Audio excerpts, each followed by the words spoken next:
kata Allah kepada Bani Israel, segala pengingkaran, segala kemaksiatan yang pernah kamu lakukan, itu belum ada apa-apanya dibandingkan dahsyatnya kemaksiatan yang kamu lakukan, yaitu memasukkan orang-orang najis yang tidak bersunat ke dalam bait suciku. Dosa yang pernah kamu lakukan adalah tidak kalah besar dosanya dibandingkan engkau memasukkan orang-orang najis ke dalam bait suciku. Kamu melanggar ketetapan-ketetapanku, kata Tuhan di dalam Yehezkiel 44. Tapi ketetapan yang paling aku murkai adalah ketika engkau memasukkan orang-orang tidak bersunat ke dalam bait suciku. Jadi bagaimana mungkin Petrus mendirikan sebuah rumah ibadah isinya orang tidak bersunat? Gak mungkin. Mustahil itu. Mustahil.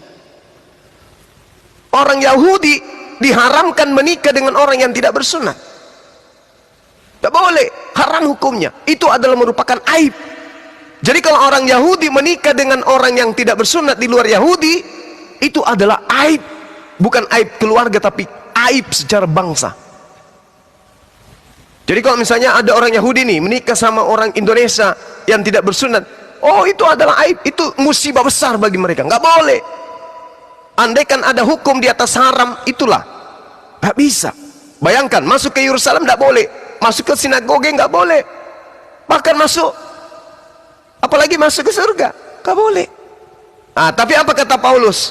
Lagi-lagi saya katakan kepada adik ini, Paulus itu kan diutus untuk non Yahudi. Jadi kalau orang Yahudi kemudian tidak bersunat nggak apa-apa, orang non Yahudi tidak bersunat nggak apa-apa, makan babi nggak apa-apa, apalagi nyembah manusia nggak apa-apa. Kenapa? Karena sejatinya ajaran Paulus itu bukan ajaran Tuhan. Bukan ajaran Tuhan. Coba, malaikat mana yang datang kepada Paulus kemudian memberitakan firman Tuhan, firman seperti yang dituliskan di 14 kitab itu? Malaikat siapa yang datang kepadanya?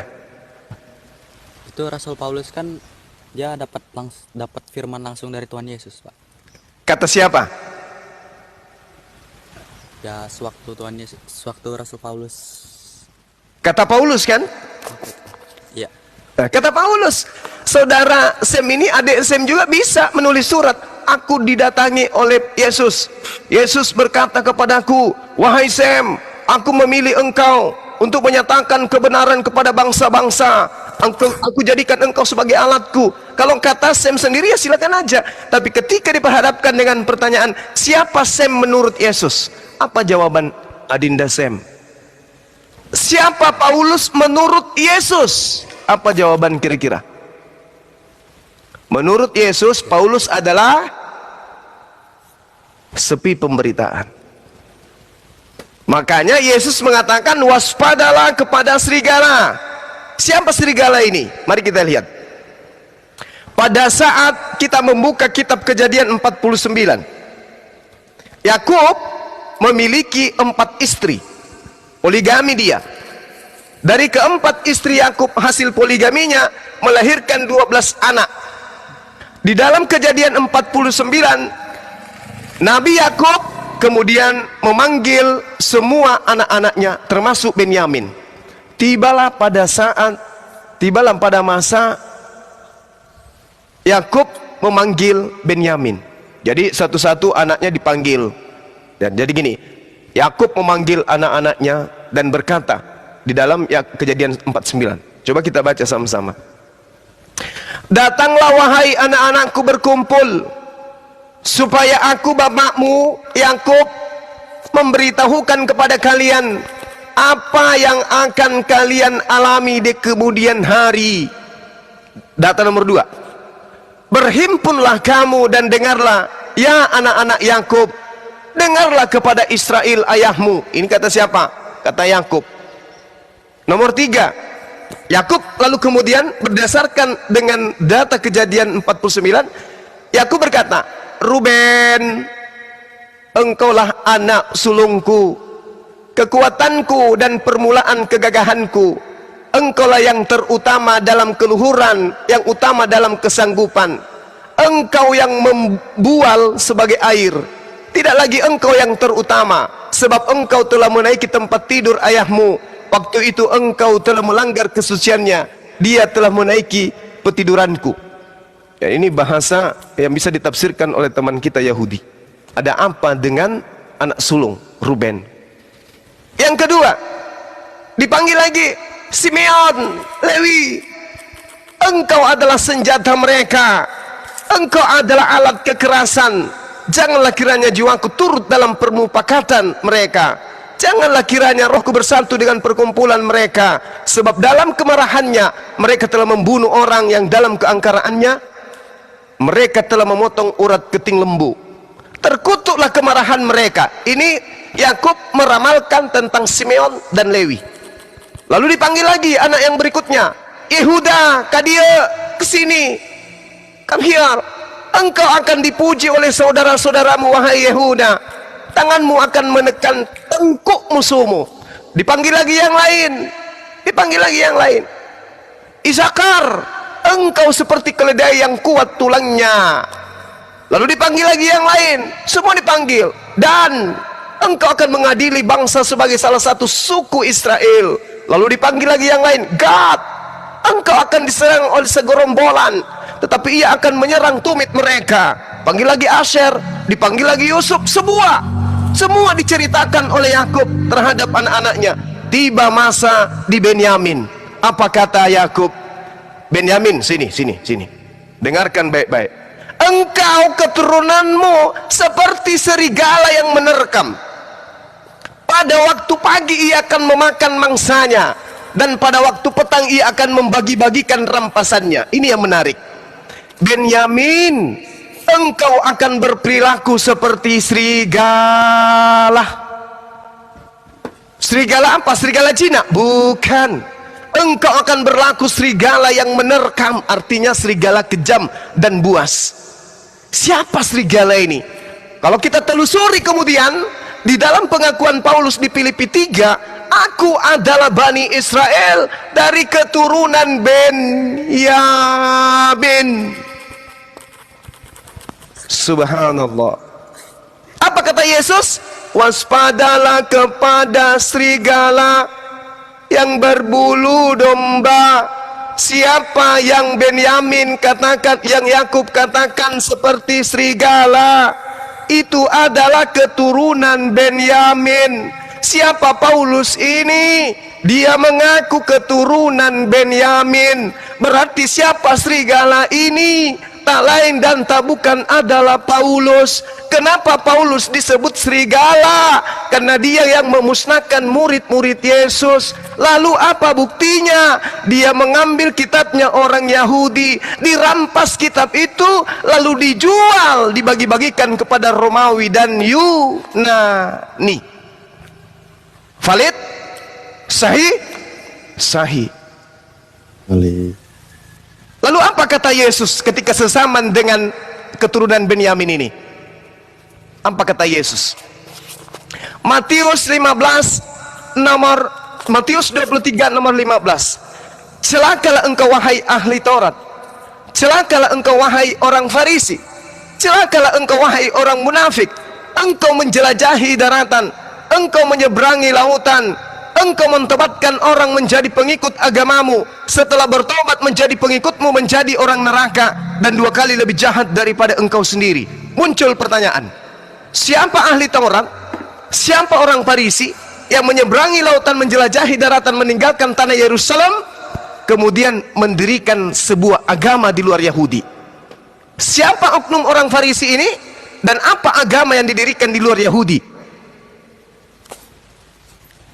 Tadeng, orangnya adalah Paulus, agama yang didirikan adalah Katolik.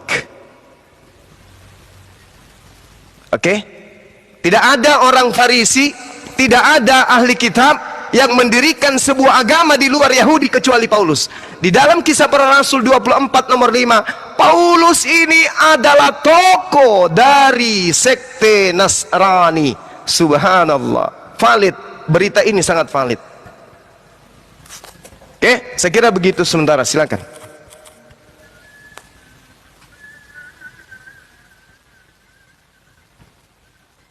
Masya Allah, Gurunda.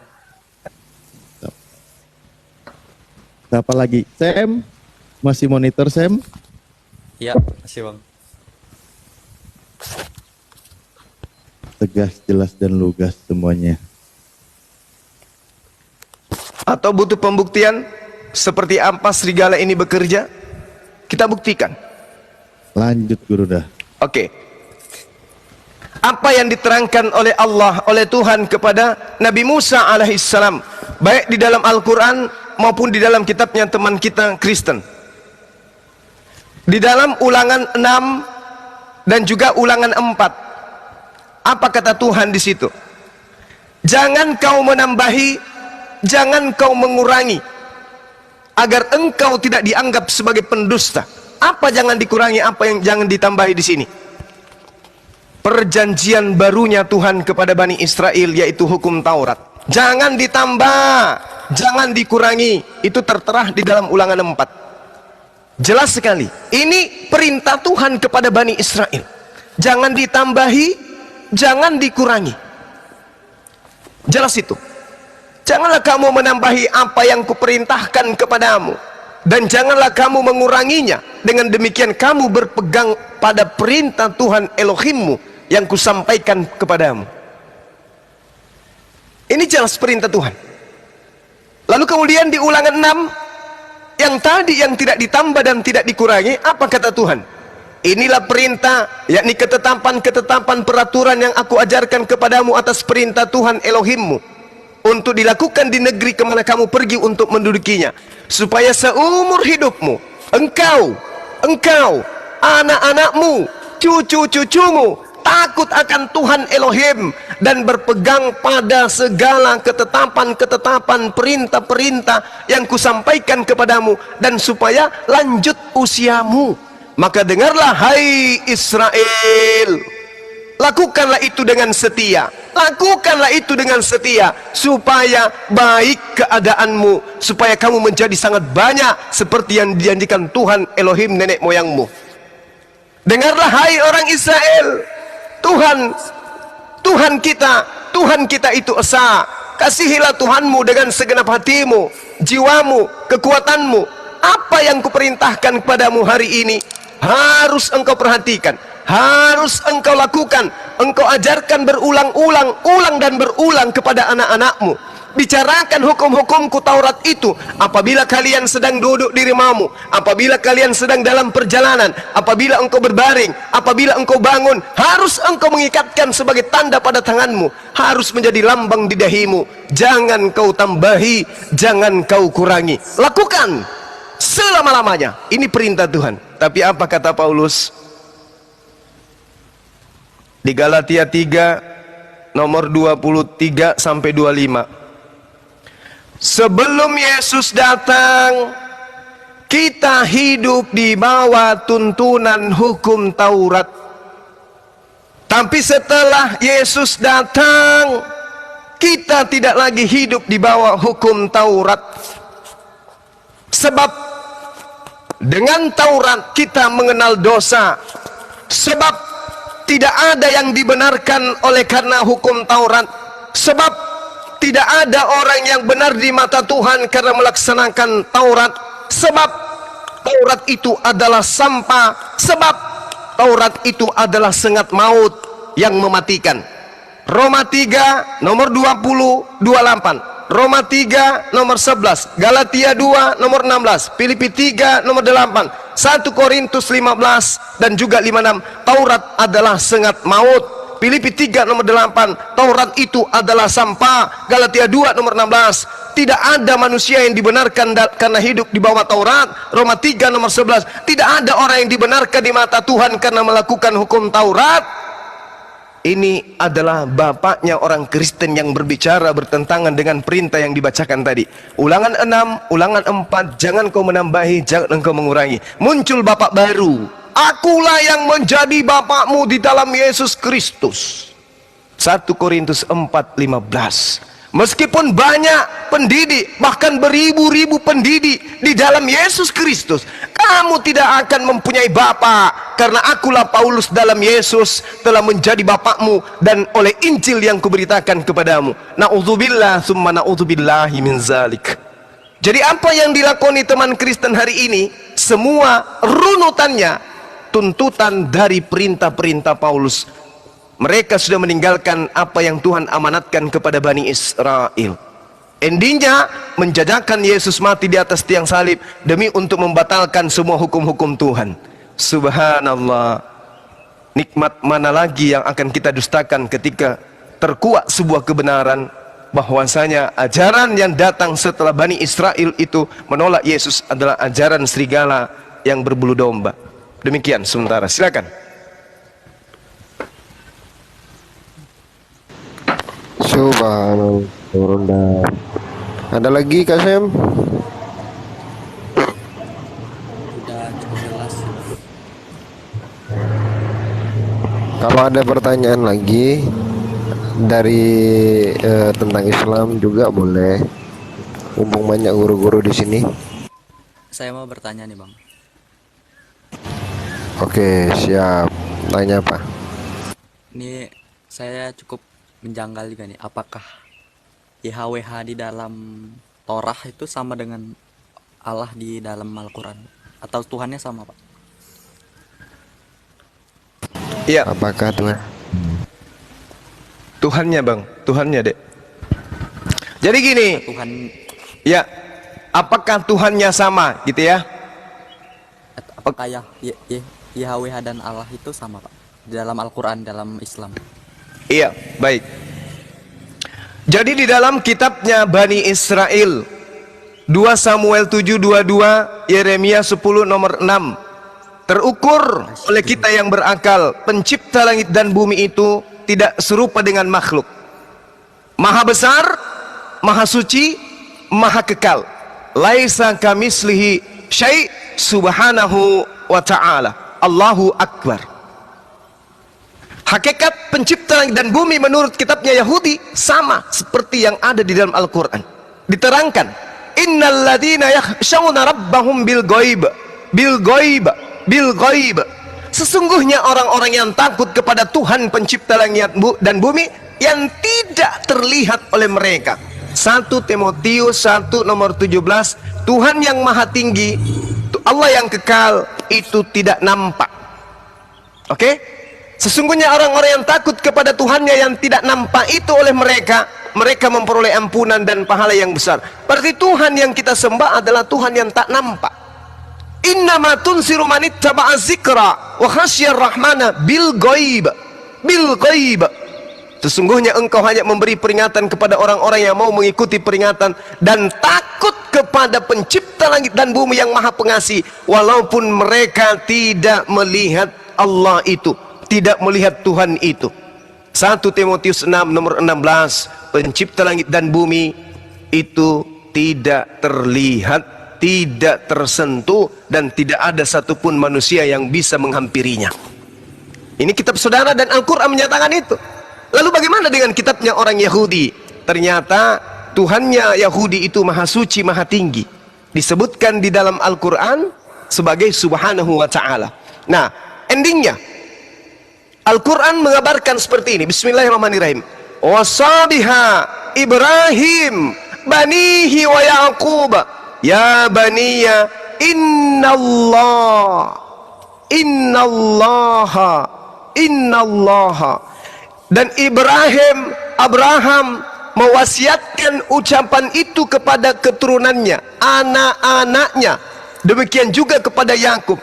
Wahai anak-anakku, sesungguhnya Allah, sesungguhnya Allah, innallaha astafa lakumuddin fala tamutunna illa wa antum muslimun.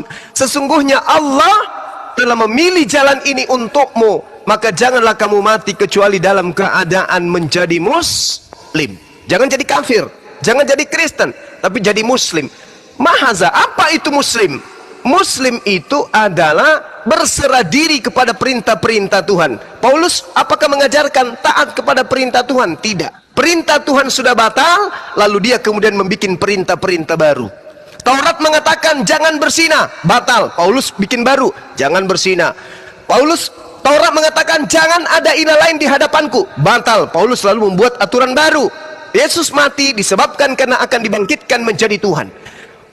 Taurat mengatakan jangan mengingini hak orang lain, jangan mencuri, jangan jangan, batal semuanya dengan Yesus mati di atas tiang salib. Lalu kemudian Paulus bikin aturan baru, jangan berzina, jangan mencuri, jangan memburik, jangan merampok, jangan. Itu adalah aturan baru yang dibikin oleh Paulus sendiri. Jadi kalau hari ini Kristen tidak membunuh, bukan karena perintah Tuhan. Perintah Tuhannya sudah gagal dengan mati Yesus di atas tiang salib. Perintah jangan membunuh itu batal. Paulus kemudian bikin aturan baru, jangan membunuh. Jadi kalau hari ini Kristen tidak membunuh, bukan karena taat kepada perintah Tuhan, tapi taat kepada perintah Paulus. Paulus mengatakan jangan membunuh, maka orang Kristen taat. Oh, kita tidak boleh membunuh. Kata siapa? Kata Taurat, padahal bukan. Itu kata Paulus. Memang sama-sama muatannya jangan membunuh, tapi jangan membunuh yang awal sudah dibatalkan dengan menjajakan Yesus. Jangan membunuh yang kedua adalah aturan mainnya sendiri. Sama-sama jangan membunuh, tapi yang satu perintah Tuhan, yang satu perintah hantu. Saya kira begitu, jelas itu, ya. Jadi Tuhan yang kami sembah adalah Tuhan yang sama. Apa buktinya?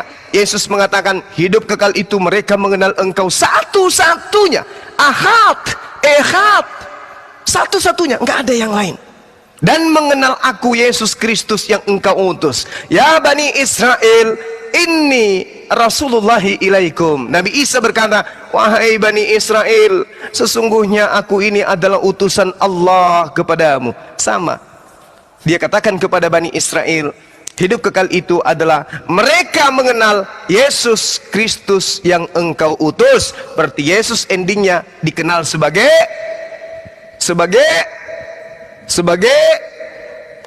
utusan. Mau selamat, kenal Yesus sebagai utusan, jangan yang lain. Demikian. Asar di sini, adik-adik sekalian, silakan dilanjut.